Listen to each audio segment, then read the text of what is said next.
ഇതേതായി പുതിയ കുരിശ്? അല്ലാത്തൊരു നല്ലൊരാളായിട്ട് എനിക്ക് ഫീൽ ചെയ്തൊരു കാര്യം നമ്മുടെ ആറാട്ടാണ്. ചേട്ടൻ ഈ വീഡിയോ കാണുമോ എനിക്കറിയത്തില്ല. എനിക്ക് എന്തായാലും ഞാൻ ചേട്ടൻ നല്ല ഫാനാണ്. എനിക്ക് ചേട്ടനെ ഇഷ്ടമാണ്. ഇതിനെ കെട്ടി തലയിൽ വെച്ച് കൊടുത്താല് ഒന്ന് ചുമക്കാൻ പോലുള്ള ആരോഗ്യമുണ്ടോ അന്നത്തിലേക്ക്? എന്റെ കൺട്രോള് പോയി നിൽക്കുക. കുറച്ചങ്ങ് മണ്ടത്തരങ്ങളൊക്കെ ഉപേക്ഷിച്ച ചേട്ടൻ കുറച്ചുകൂടി അടിപൊളിയായിരിക്കും. നിനക്കവിടെ വേണമെങ്കിൽ മതി. ദാ ഇതുപോലെ എനിക്ക് ഇഷ്ടമാണ് സന്ധ്യ എന്ന് ഉറക്കെ വിളിച്ച് പറഞ്ഞാൽ മതി. ആറാട്ടനെ പോലെ ഒരാള് ലൈഫിൽ വന്നു കഴിഞ്ഞാൽ ഹാപ്പിയാണോ? അവന്റെ മുഖം ഇത്തിരി കോടിയിരിക്കുന്നു പറഞ്ഞു ചുമ്മാ കൂടെ കൊണ്ട് കിടക്ക ഇവൻ തന്നെ ധാരാളം. അതുപോലെ ഒരു ജെന്യൂനായ ഒരാൾ ഉറപ്പായിട്ടും. ഇന്നു മുതൽ ഈ കുന്ത്രാണ്ട താനെടുത്തു. ആ നമ്പറുകളൊന്നും എനിക്ക് വേണ്ട.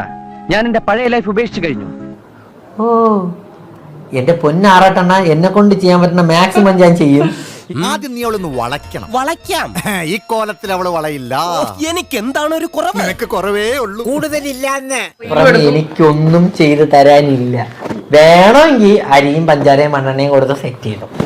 പാവങ്ങളാ, നമ്മളെ കൊണ്ടാവുന്ന സഹായം അത്രേ ഉള്ളൂ. നീ ഒന്ന് മനസ്സ് വെച്ചാൽ വളയ്ക്കാന്നതേ ഉള്ളൂ. നിന്നെ കൊണ്ട് പറ്റും. എനിക്ക് ഇൻട്രസ്റ്റ് ഉണ്ട് എന്ന് പറഞ്ഞ അളിയനെ കാണാൻ പോകും. ഉറപ്പായിട്ടും. എന്റെ ഭാഗ്യവാനേ.